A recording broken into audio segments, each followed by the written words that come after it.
Good morning, all of you in economics class. आज मैं आपको यूटिलिटी एनालिसिस के बारे में बताऊंगी। अर्थशास्त्र में यूटिलिटी एनालिसिस का बहुत महत्वपूर्ण स्थान है। उपभोक्ता की दृष्टि से उपभोक्ता की आवश्यकताएं अनंत होती है और साधन सीमित होते हैं।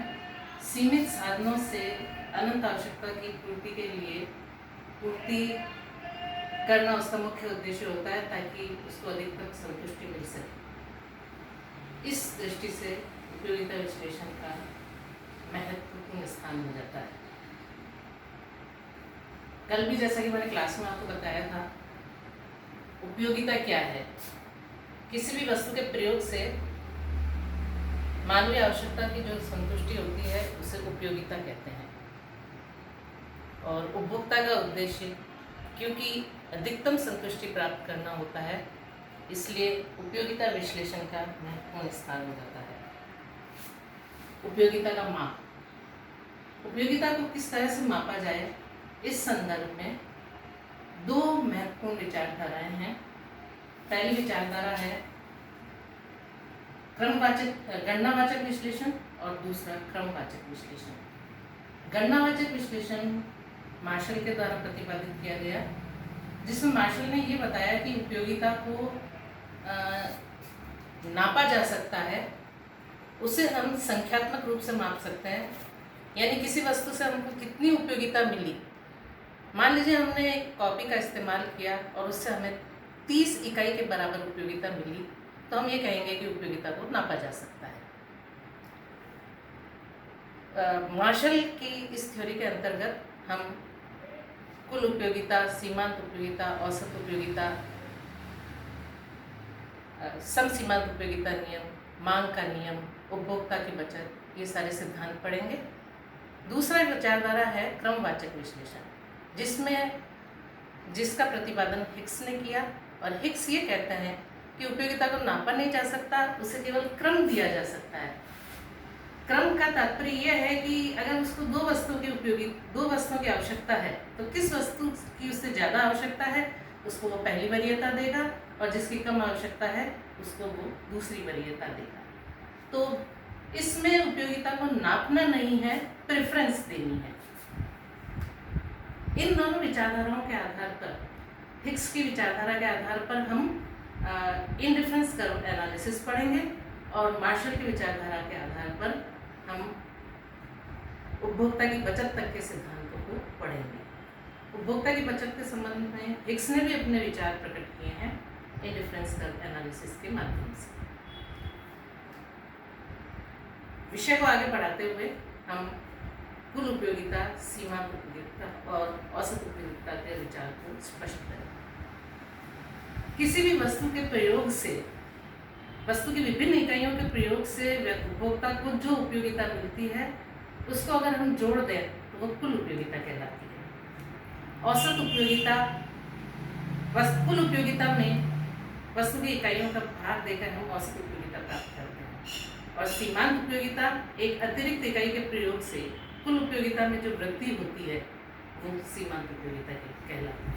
इसे हम एक गणितीय उदाहरण से भी समझ सकते हैं। मान लीजिए एक उपभोक्ता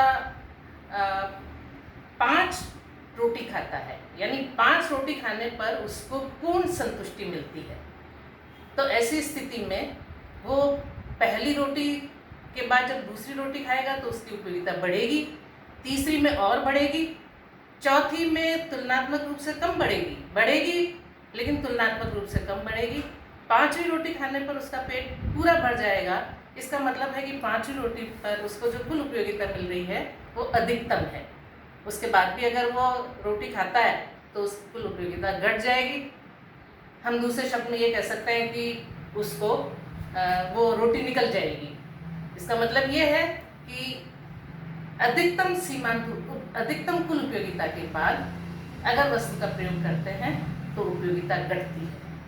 सीमांत उपयोगिता के संदर्भ में हम ये कहेंगे, सीमांत उपयोगिता शुरू में बढ़ती है और उसके बाद घटती है। जब कुल उपयोगिता अधिकतम होती है तो सीमांत उपयोगिता 0 हो जाती है, और जब कुल उपयोगिता घटती है तो सीमांत उपयोगिता ऋणात्मक हो जाती है।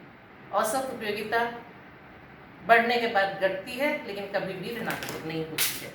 इसे हम एक गणितीय उदाहरण से स्पष्ट करेंगे।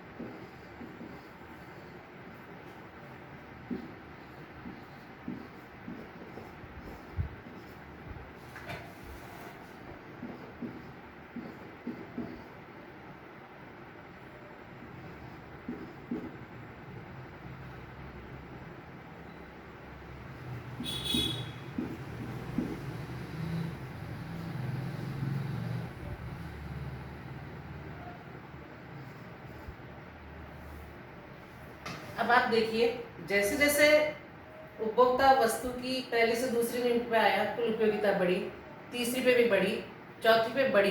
बढ़ने की दर क्रमशः कम है। दूसरी इकाई पर 15 यूनिट बढ़ी, तीसरी इकाई पर 10 यूनिट बढ़ी, चौथी इकाई पर 5 यूनिट बढ़ी, पांचवी इकाई पर वही की वही है 40 यूनिट्स, छठी इकाई पर कुल उपयोगिता घट गई और सातवीं इकाई पर और घट गई। तो कुल उपयोगिता का ट्रेंड क्या है? कुल उपयोगिता शुरू में बढ़ती है, अधिकतम होती है और फिर गिरती है। अब बढ़ने की दर बढ़ती हुई भी हो सकती है और घटती हुई भी हो सकती है। इसे हम आगे स्पष्ट करें। सीमांत उपयोगिता क्या है? सीमांत उपयोगिता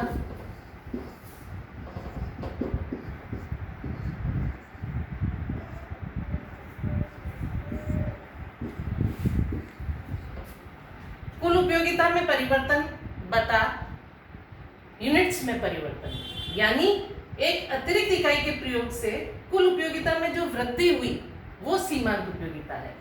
तो पहली से दूसरी इकाई पर आने पर कुल उपयोगिता में 15 इकाई के बराबर वृद्धि हुई, दूसरी से तीसरी पे आने पर 10 इकाई के बराबर वृद्धि हुई, फिर 5, फिर 0, फिर -6 और फिर -14।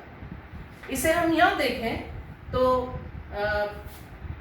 चेंज इन टोटल यूटिलिटी यानी 15 marginal utility of x is equal to 15/1 यानी 15, पहली इकाई के लिए 15। एवरेज यूटिलिटी क्या है? टोटल यूटिलिटी में यूनिट्स का भाग देने पर एवरेज यूटिलिटी आती है। तो पहली इकाई पर में 10 का भाग गया टोटल यूटिलिटी में, तो 10 आई यहाँ पर। दूसरी इकाई के लिए 12.5, तीसरी इकाई के लिए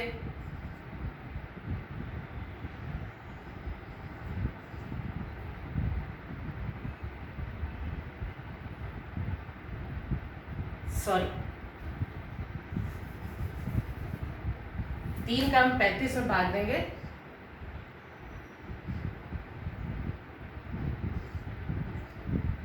4 का देंगे 10, 5 का देंगे 8, 6 का 34 में देंगे,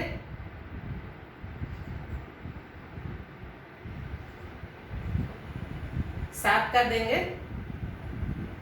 6 5 30, 6 6 36, 7 का 21 में देंगे, 7 14 बचे 6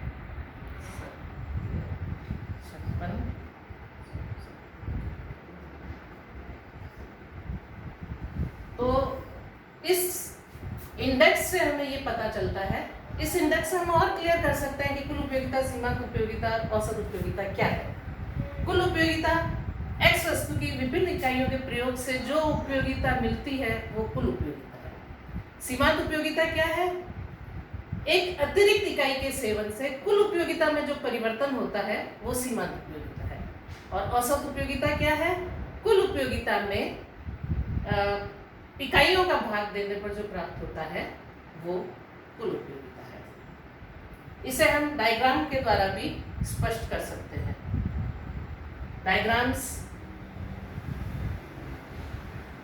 ये स्थिति क्लियर है सबको? अगर नहीं क्लियर है तो आप पूछ सकते हैं।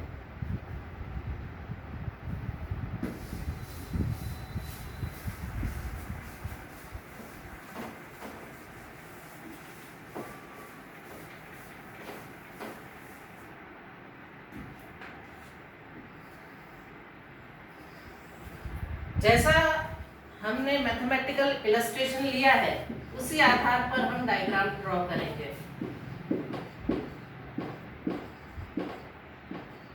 Total utility of X, Y axis पर हमने क्या लिया है? Total utility of X, average utility of X and marginal utility of X. और एक्स एक्सिस पर लिया है हमने यूनिट्स ऑफ एक्स, एक्स की मात्रा, एक्स की इकाइयां। तो कुल उपयोगिता के लिए मैंने आपको बताया, कुल उपयोगिता शुरू में बढ़ती है, अधिकतम होती है और फिर घटती है। कुल उपयोगिता शुरू में बढ़ रही है, अधिकतम हो गई और फिर घट गई। सीमांत उपयोगिता बढ़ी, लेकिन जहाँ ये अधिकतम हुई वहां ये 0 हो गई और उसके बाद घट गई। औसत उपयोगिता बढ़ रही है पर कभी भी ऋणात्मक नहीं हो रही है। तो डायग्राम आप ड्रॉ कर लें, कल हम इसे और अच्छे से समझेंगे। इतना आप घर से पढ़ के आइएगा। थैंक्स।